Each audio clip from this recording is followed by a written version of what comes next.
Are you an established small business owner or aspiring entrepreneur? Would you like professional advice to help your business grow and succeed? Well, look no further.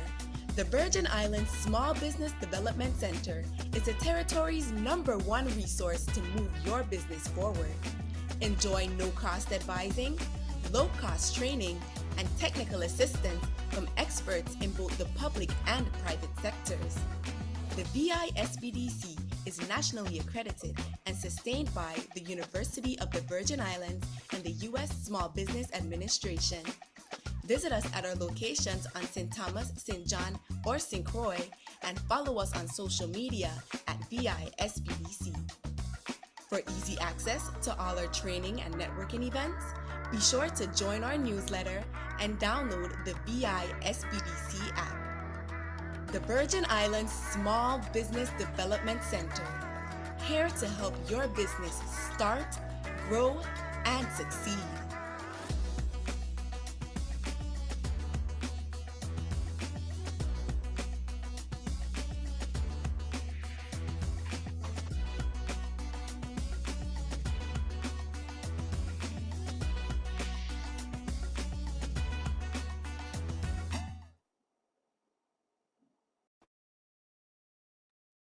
Good morning, everyone, and welcome to the VISBDC's Cybersecurity series.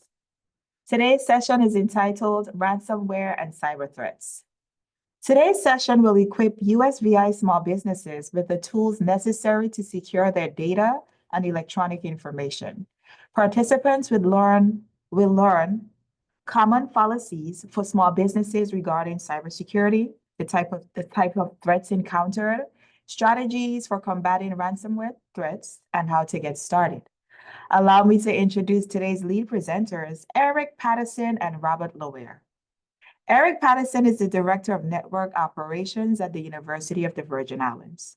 For 36 years, he has been working with computers of all kinds, wired and wireless networks, cloud systems, and audiovisual systems integration. Mr. Patterson is responsible for the network and server environments at UVI, as well as the cybersecurity systems that keep the school protected. We also have Robert Lower. Robert Lower is a network engineer at the University of the Virgin Islands. His role is to operate, maintain, and ensure all network and server systems at the university are providing the services needed. One of the roles to include keeping a secure organization. A recent graduate from the University of the Virgin Islands with a bachelor's degree in computer science and concentration in cybersecurity, Robert has a working background in cybersecurity and has a solid foundation in the field and experience of cybersecurity operations. Here's a friendly reminder to put your questions in the chat, and they will be addressed by the presenting team either directly in the chat or later during the question and answer segment. A copy of this presentation will be attached to the post-survey email sent after the live event. We encourage you to take a few minutes after the training to fill out the survey that lets us know how we're doing.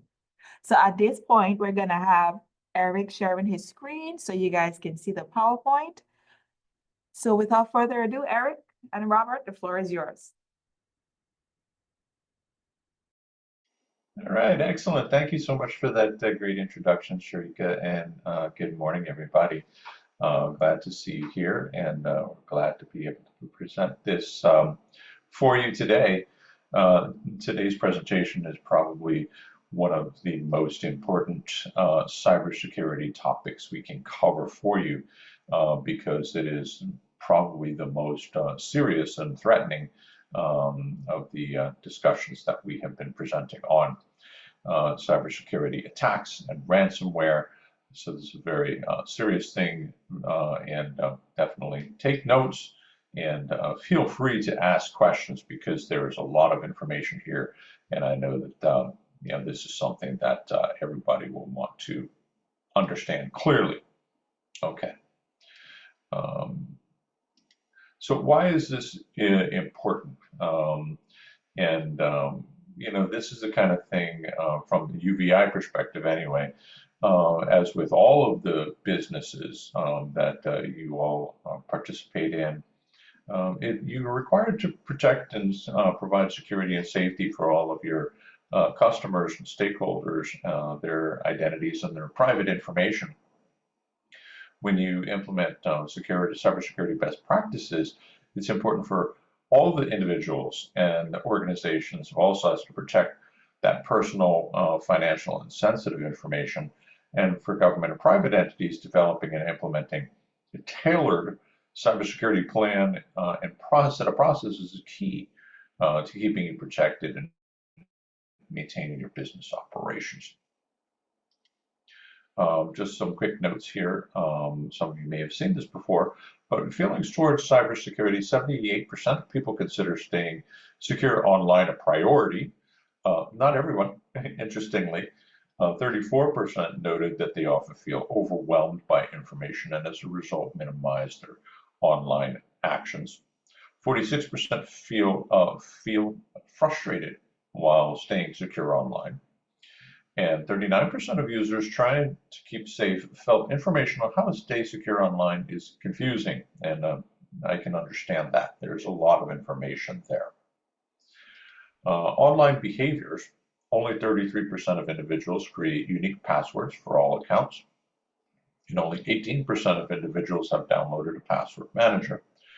43% of respondents have never heard of multi-factor authentication.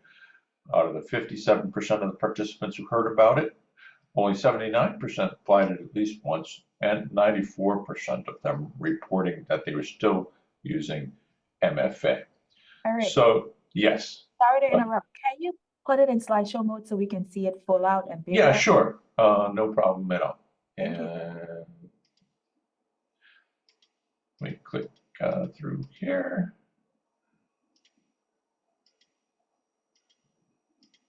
How did we get down here? Hold on.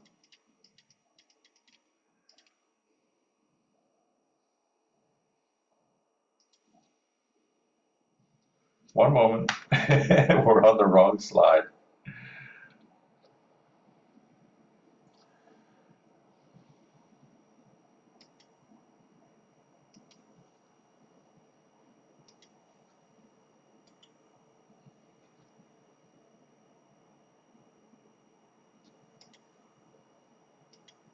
There we go.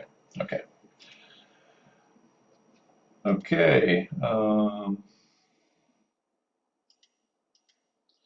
So 92% of respondents took action after security training, and 58% say they're better at recognizing phishing. 45% started using strong and unique passwords. 40% started using MFA, and 40% started regularly installing software updates. So what's interesting with all this information is that not everybody is buying into this, and I think that is one of the most important things for everybody to do. Pay attention to some of the things that are going on, how serious this is, and follow up on some of these suggestions that we're going to give you.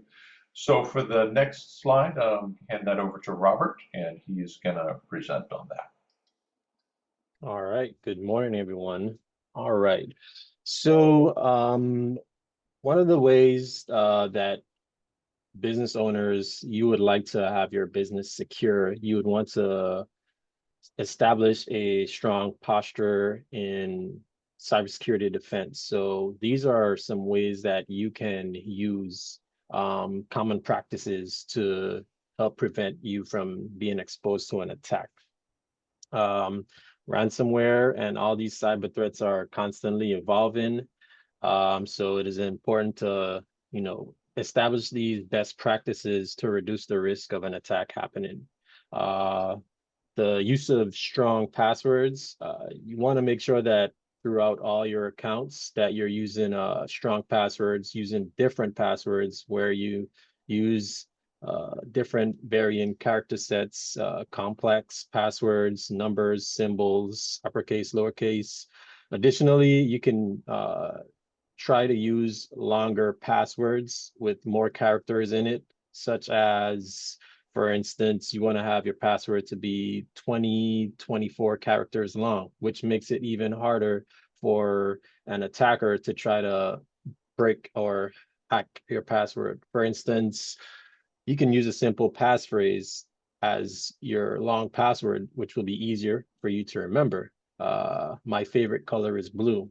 That is 22 characters long, and that makes it a lot harder for a hacker to break versus a password that is 10 characters long or 12 characters long. So there's different ways that you can implement strong passwords. You could also use a password manager to help to make your passwords secure and strong. They help to generate passwords for you, and you can keep that all stored within the password manager, where the password manager, you would only need one strong, secure password to access the password manager. So that can help reduce the risk of getting your passwords exposed. Another practice to get involved with is multi-factor authentication, or especially your financial or your important data. You want to make sure that you have an extra layer of security on there. That way, if your password or something is somewhat compromised, they would need to have a second layer, whether it's a text code or an authenticator app, for them to be able to get access to whatever they're trying to get access to. Also, to be on the lookout and understand what phishing attacks are, and being able to report, seeing phishing attacks. Phishing attacks is one of the common ways hackers try to deliver ransomware or steal credentials. This is their first attempt through social engineering. They try to send emails where there's links on there or attachments, trying to gain your interest and trying to get you to do something that they want. And lastly, keep your software updated. It's very important for all your devices to keep them updated with the latest security updates, with the latest patches. There may be vulnerabilities that these companies have discovered, and hackers may be looking at those vulnerabilities as ways to get into the system. So what they do is they constantly apply patches, updates, to correct these vulnerabilities so that hackers can't get in. So it's important to stay up to date to these security patches and software updates. All right, next slide. Mm-hmm. All right, so cyber threats, they're constantly evolving, and as we move forward, you would definitely need to consider having defense strategy in place. It's better to be prepared and proactive rather than wait for a cyber attack to happen. So the best thing for you is to, as small business owners, to start implementing a strategy for how you would deal or encounter cyber attacks. One of the first things you can try is considering taking a cybersecurity assessment. This is something that you can look towards in your area of business, your sector, where there's policies, there's laws, or there's any way you're handling sensitive data through online methods that you may want to take a look and see what cybersecurity assessments fit into your category.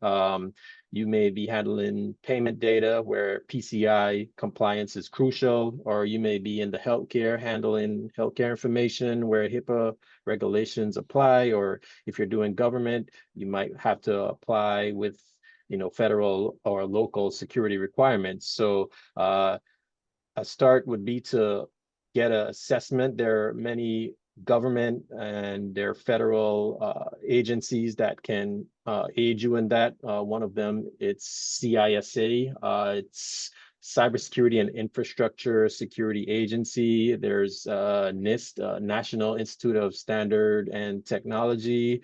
And there's also some private companies that also do assessments where they help look through whatever sector you're in and see what kind of data you're working with, and tell you what information that you need to protect and how you can go about protecting it.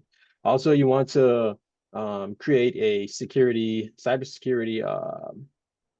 basically an incident response plan, where in the event something happens, you want to have a strategy of, who am I going to call? What actions am I going to take? How am I going to be able to mitigate or eliminate this from spreading to other devices or to other customers? You want to have a plan so that if something were to happen, this is the first step I'm taking.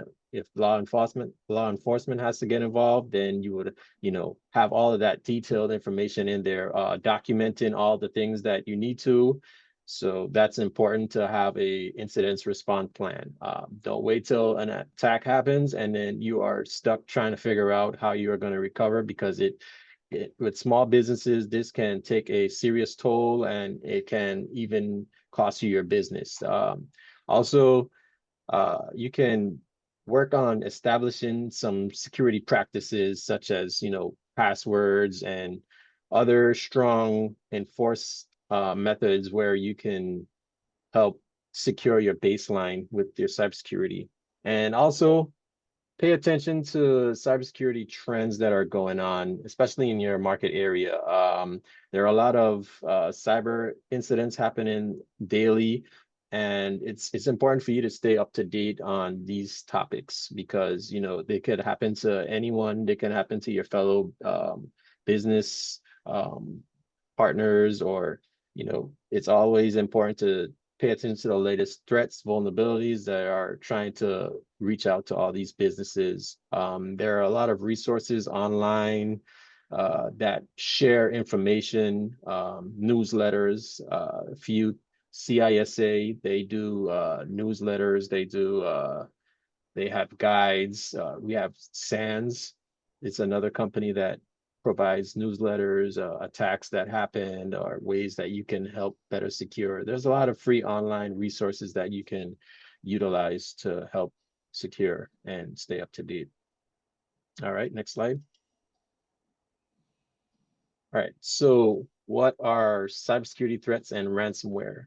So ransomware is probably one of the biggest cybersecurity threats businesses face today. It's a very serious type of attack that causes a lot of damage. It's a type of malware that locks you out of your system. It encrypts your files, making them completely unusable until the ransom is paid. Unfortunately, even if you pay the ransom, there's no guarantee that you'll get your data back. So modern ransomware that they use nowadays, it's a lot harder to track. They use sometimes crypto ransomware, where they target financial records or customer data or business documents that you need, which is essential for your business, and they encrypt them. And they have access to that decryption key. And the only way for you to get that back is to pay up the ransom. And oftentimes they're asking in cryptocurrency, which is a lot harder for it to be tracked to where or who is it going to. So why do hackers do this? So the goal can vary from time to time. I would say majority of the time it's to extort money. Sometimes it's to disrupt your business. There may be other events of chaos that they be trying to plan. Some threats are real, where you may receive a notification that you're being attacked, and you have a ransomware where your files are encrypted, and hackers are actively controlling the attack at the time. Sometimes they even use AI automated bots to scan the internet to look for vulnerabilities in websites or companies, to where they can find a loophole to encrypt certain data, and then they'll be able to exploit their attack, which makes their attacks a lot easier for them. So one of the biggest attacks we'll have to deal with, one of the biggest challenges you'll have to deal with is deciphering whether a ransomware is a legitimate or if it's fake. Someone may just send you an email or a notification saying, hey, you have to pay up or else your files will be deleted. And there's no way that you'll be able to tell if this person is serious. So the best thing for you to do in the event of any of these attacks is to always keep your systems updated, train your employees regularly, recognize phishing emails, backing up all your data. All right. So next slide, I'll pass that over to Eric. Yeah, thanks, Robert. Okay, so there is a lot of malicious software out there. There are a lot of different kinds of attacks, and some of them are, more familiar to people than others. But on the side there, you see a list of some of these more familiar ones, and some of them you've seen in the news. Some of them have been very political. Some of them involve different countries and of origin. But anyway, that gives you an example of how many there really are out there, and there's probably many that we aren't even aware of as yet. This is an example of a very popular ransomware scheme that is out there currently. This is a message that you might get if you have been hit with some ransomware. Now, as Robert said earlier, not all of this is real. Sometimes people will try to, fake this and just hope that you pay money to them, even though you aren't actually at any risk. But the fact alone that you have their attention, that they are trying to do this, is concerning enough. Sometimes an email is automatically generated. You don't know if it's come from some sort of a bot or a computer system that's automated, or from some artificial intelligence system. So at this point, you can read through that and see what that typically looks like. Okay, so you're familiar with what those email messages will say. It's important to remember this. If you get something like this, you should take it seriously. Don't assume that it is not real. You should always take these threats very seriously when you get them. You can see that basically they give you recommendations on what to do and how to even pay them. Sometimes they don't ask for any payment up front. Sometimes they'll follow up with an additional email or something like that. But you always will need to pay attention and take it very seriously. Here's another example, and you can see they even ask you to download and install the Tor browser. You can see that at the bottom. Now, I bring that to your attention because the Tor browser is a way to get on the dark web. Okay, that's very serious. That means that if you're doing that and you are following those instructions, you're really providing information to some malicious people. All right, and you have to take into consideration how bad this is going to be if you are a victim of this, and what you can do about it. One of the things to remember is if you've done everything correctly, you followed all of the guidelines, then you should be okay. But still, make sure you contact all of the right people. We'll get into that in a second, and take it very seriously. Okay, All right. Go ahead, Robert. Yes. So as we continue to talk more about these attacks, they are growing in number. The type of scams and attacks that are occurring on companies out there. So these attackers are finding new ways to exploit, whether they're doing it through phone calls, emails, malicious sites. So it is important for you to understand how some of these attackers are going about doing this, and some of the key things that they look for or they ask for through phone scams. They may try to call and impersonate someone, whether it's a bank, whether it's a company that you deal with. They may try to make it seem like, there's an issue with some payment form that needs to be resubmitted. They may even try to get you to go to a web URL where you're thinking that you're going to a legitimate website to update or to correct whatever issue there is, and you may enter payment or sensitive data, and it's going to be sent towards their end. And there's a lot of more in-depth methods where they may even try to fake an address where you forward like any information to another criminal where they have some sort of forwarding to the attackers. And also there's spoofed emails and text messages where these emails are sent with the hidden or the incorrect name, I should say, where they're trying to make it seem like they are a legitimate company or a legitimate person, and they're trying to make you believe that this email is real, whether, you know, they're asking for your password details, or they're telling you that you've won something, or to try to clarify or clear something up with issues with your account. So they may try to lead you with links, or they may try to get you to click on attachments to infect your computer with malware. There's also risky websites out there. Some attacks cater towards websites, especially common websites that people visit, and some of these attacks, they may place a link on there where users click on it and there's malicious content being downloaded. So it's important to always verify that you're going to the right legitimate website. Browser extensions is another one.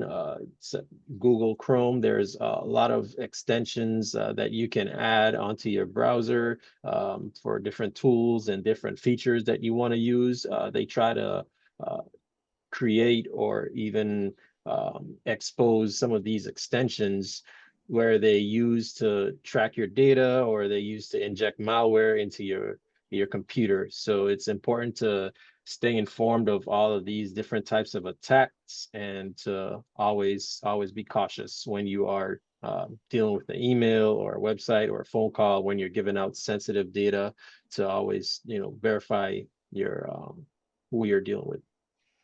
All right, next. Mhm. All right, spoofing. So spoofing occurs in the same method as phishing, where emails are received from either a company or someone that you may know. This can be even a business partner, a friend, where their account's been compromised. But what they do is they sort of have the same kind of approach, where either they're requesting for important essential information, or they're rushing or having you to make impulsive decisions. So there are a few key things that you can look at within an email for spoofing or for phishing. The first thing is the email header. You want to check the date, the time.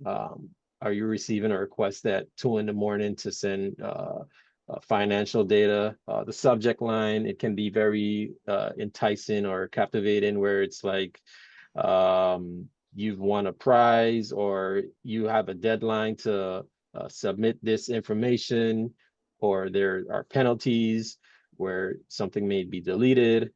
So always pay attention to the urgency behind some of that, and also pay attention to the sender's information. In the to line, they may display the title for the email as the user that you may know, or a business that you may know. But if you follow along that title, you'll see on the side of it, it has the actual URL, the domain that the user is sending from.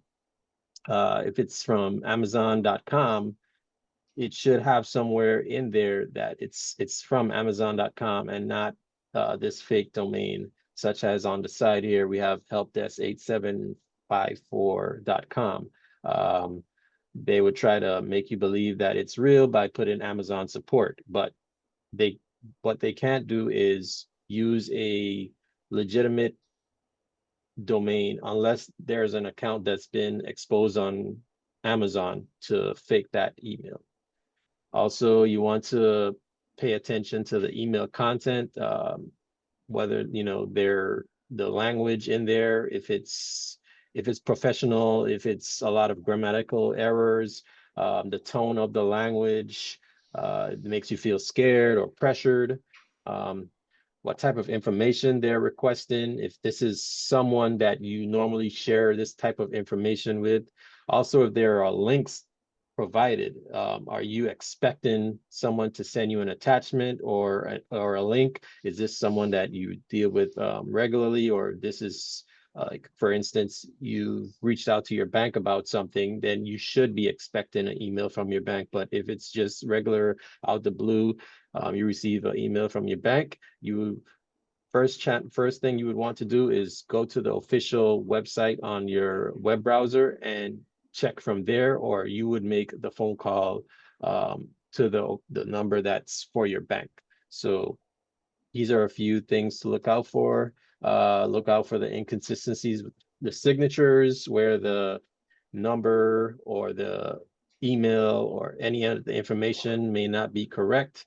And also another thing, as we mentioned before, multi-factor, where this adds an extra layer to protect. So even if there was an instance where you mistakenly responded, or if you did something you weren't supposed to do, the multi-layer, it's very good as a second layer of defense to where they can't get to where they need to.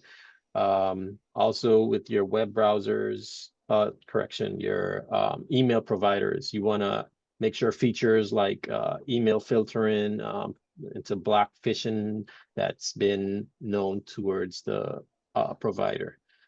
So next slide.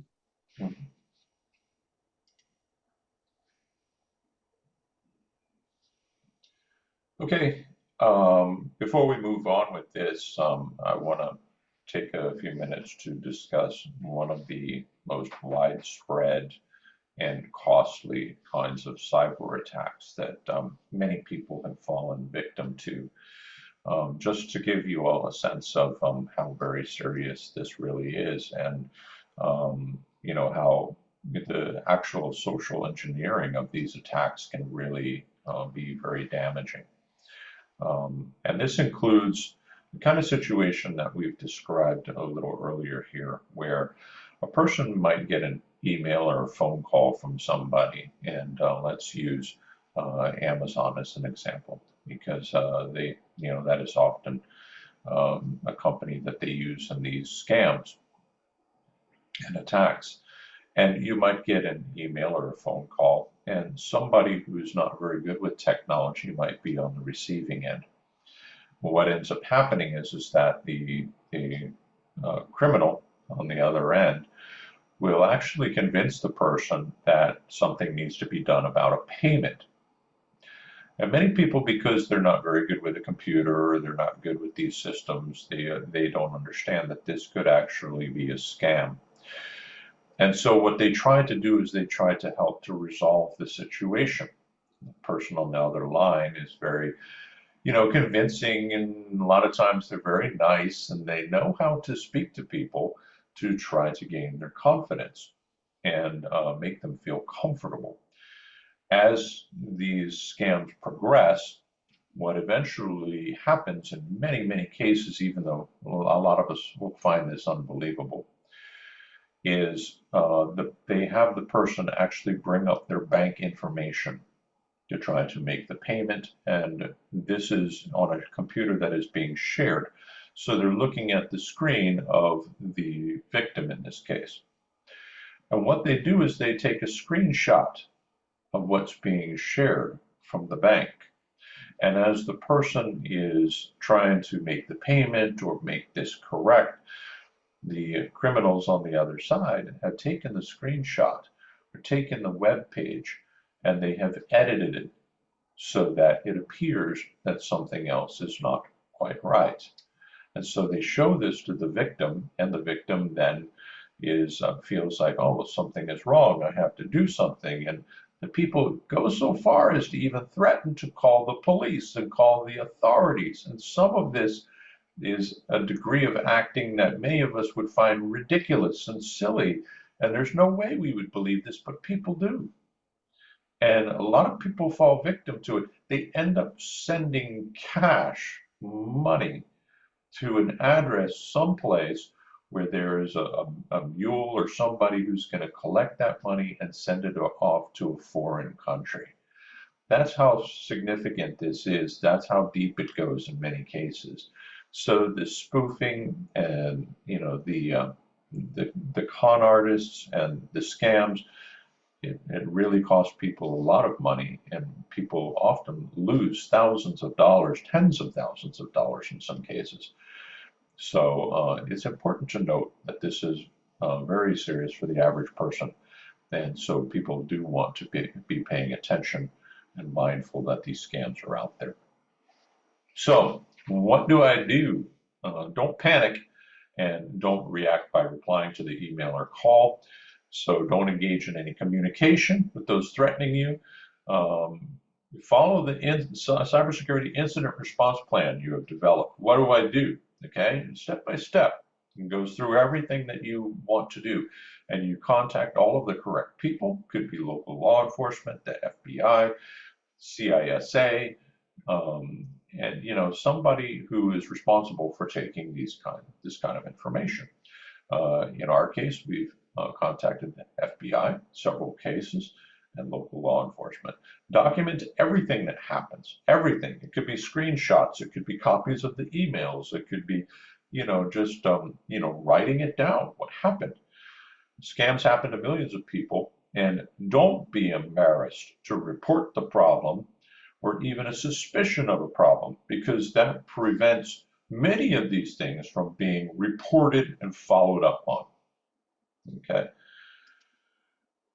Okay, so let's talk about artificial intelligence risks and attacks. And this is a new development with the development of artificial intelligence that is usable by everyone.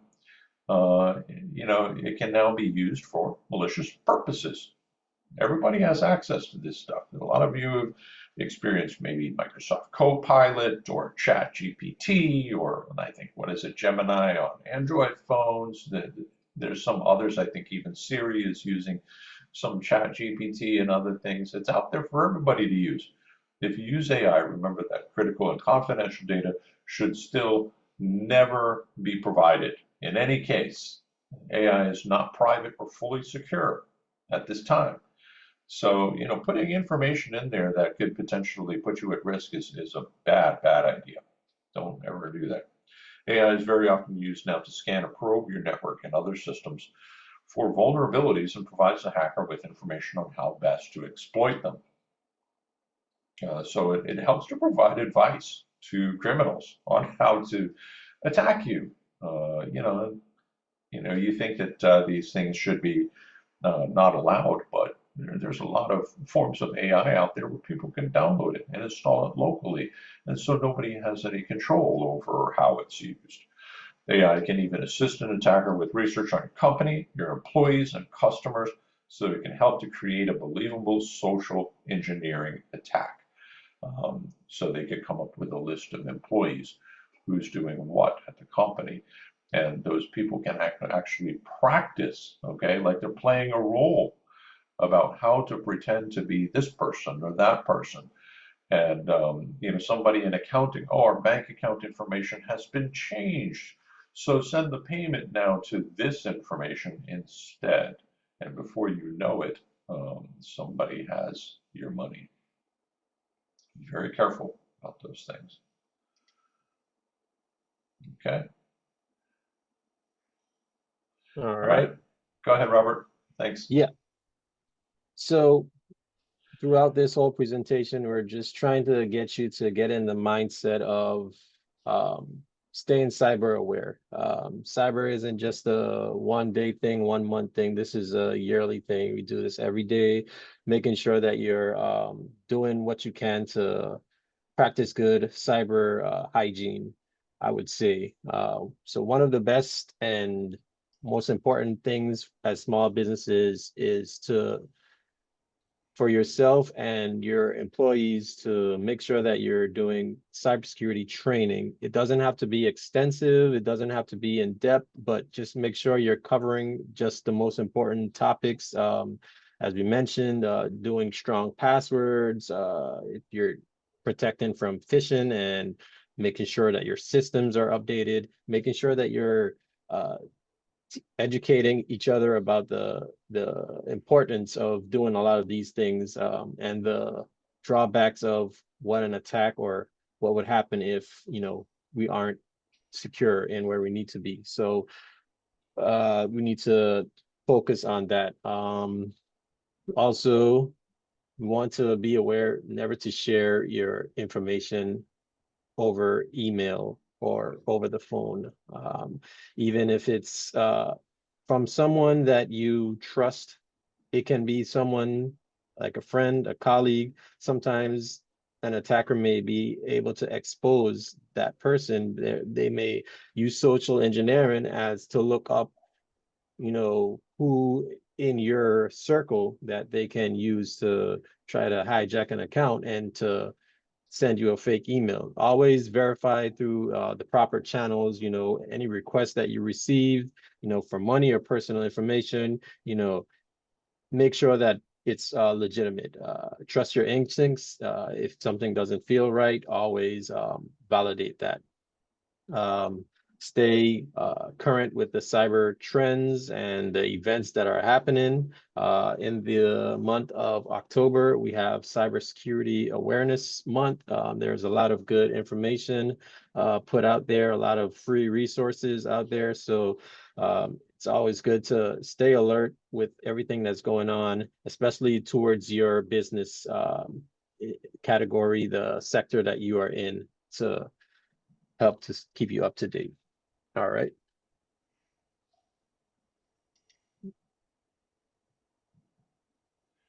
Okay, so here's some additional information for you, and I know that Sharika will be providing this PowerPoint presentation for everybody when we're finished. So you can find these places on the internet online very easily. Here is the URLs. We mentioned it earlier. I think Robert spoke about it earlier. Both the CISA, the Cybersecurity Infrastructure Security Agency, and NIST, National Institute of Standards and Technology, as well as the Center for Internet Security, CIS. These agencies are all, authorized to provide information about current cybersecurity threats. So I would encourage you to go and check in there occasionally.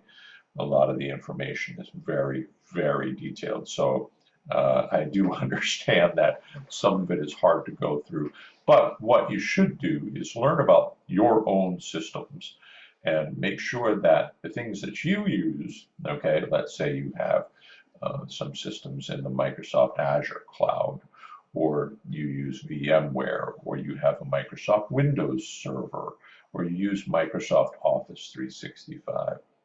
Be alerted to any news from these agencies about any threats or risks to those systems and read about those. Obviously, if it's something you don't have, it's not a big deal. You don't need to be up to date on that because there's millions and millions of things out there that can fall victim to these risks and vulnerabilities. So check in there and make sure that you are up to date. How to report a cybersecurity incident. I said that this is a major important thing that you have to deal with as part of your policies. Robert spoke about that earlier. Your cyber security incident response plan needs to include all of the contact information. So you should contact the local law enforcement or FBI and report incidents to CISA using their recommendations at the Reporting a Cyber Incident site at CISA. Okay, you will find that there. It could be something as simple as a phishing email, but you can report it. And when you do report it, that helps to keep other people safe as well. They use that, to disseminate that information worldwide so that other people can look out for it, and also tell the systems involved to start blocking things. So the more you do these reports when you find a risk or vulnerability, the more it helps others. If you've encountered a security or data breach which has affected your users' information, check with your legal counsel regarding how and when to contact your customers and users. This is critical. Just like preparing demonstrates to everyone that you have done what is needed in order to prepare yourself and your business, your agency for cybersecurity risks and vulnerabilities and attacks. You are well prepared. You've demonstrated that you are. But if you do get attacked, okay, and there is a data breach, and it can happen because we can't prepare for absolutely everything. We just don't know everything that's out there. You should know that eventually you would need to tell your customers or your users what's happened. And so you need to get good advice on how to do that. Many companies, agencies will have cybersecurity insurance, and there will be requirements in that cybersecurity insurance on what you should do in the case of a breach or cyber attack. So definitely get good advice on that. Okay, well, that's going to conclude it. So thank you, everybody, for attending. Sharika, you can take it over from here. All righty. So now that we've entered our question and answer segment, if you have any questions, you can place them directly in the chat. But at this time, I'd like to say the VI SBDC has so much more in store for USVI small businesses. You can visit our website at www.visbdc.org. Download the VI SBDC app on your mobile device from the appropriate app store. Like and follow us on Facebook, Instagram, Twitter, Google Business, and subscribe to the VI SBDC YouTube channel for new uploads of our on-demand webinars. I can preview a few of our upcoming trainings. On February 11th, we have securing an SBA loan for your business, how to get approved. On February 20th, we have 2025 tax basics for USVI small businesses. On the 21st, we have registering and maintaining your business name in the USVI electronically. On the 25th, we have disaster preparation and mitigation for your business. The time to plan is now. On March 4th, we have USVI government contracting procurement basics. On March 11th, we have SBA federal contracting certifications. And on March 25th, we have SBA Webinar Tuesday, the 5 C's of SBA loan eligibility. So I don't see any questions at this time, which means that Robert and Eric, you guys have done an exceptionally well job in getting that information to us, along with providing links that we can access at any time for that information. So here's a friendly reminder to everyone that this session will convert into an on-demand format. So you can go back to the SBDC website and register, and you can watch again at your convenience. Thank you, everyone. It's a pleasure always collaborating with the ITS team on events like this for the general public and especially our small businesses. We thank you for your time. And once again, on behalf of the entire VI SBDC network, thank you for attending and do enjoy the rest of your day. I noticed a question there, Sharika. I'm sorry. Go ahead, Eric. Yeah, I see a question in the chat there. Barbara Charles was asking I'm sorry. something. That's okay. It just popped up. So Okay. with persons becoming more sophisticated, how effective is the password manager? That's a good question. Because there are many password managers out there, you should do some research very carefully and see what's going to fit you. But always be, aware, be suspicious, if I can put it that way, and investigate what their history has been in terms of keeping your data safe and secure. Just like with everyone else, it's very difficult for everybody to keep up with the things as they're changing, but they are. And this is the thing, is that as they become aware of some of these threats and vulnerabilities, like I spoke about AI, that the systems will adapt. They will also learn. Maybe they use their own AI to counteract what the malicious attackers are going to be doing. And as we get more and more advanced, even going into the realm of quantum computing, people will be able to secure things better as the hackers get better. So yes, you do need to be aware of the quality of the password manager, how secure it is. It is effective. Some people actually choose to use a password manager, which can be kept locally on the computer, but that should be just as secure as any others. An example of something like that is a little program called KeePass. That's KeePass. It can be installed locally. It's password protected itself. So even if somebody were to steal your computer, the encryption for that would be such that they would not be able to get your passwords. But it is a password manager. And so you would be responsible for the security and the security of your computer, but you could do it then locally instead of in the cloud or online. So yeah, thank you for the question. That's a good one. But definitely be alert and be suspicious and do your research when you're choosing a password manager. Yeah. Thank you, Barbara.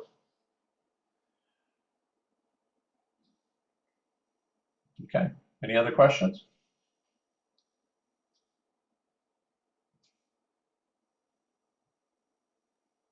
Great. See any more?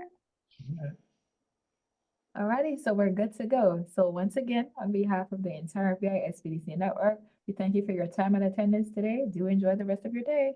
Thank you. Thank you, everyone. Alrighty. Take care. Bye-bye.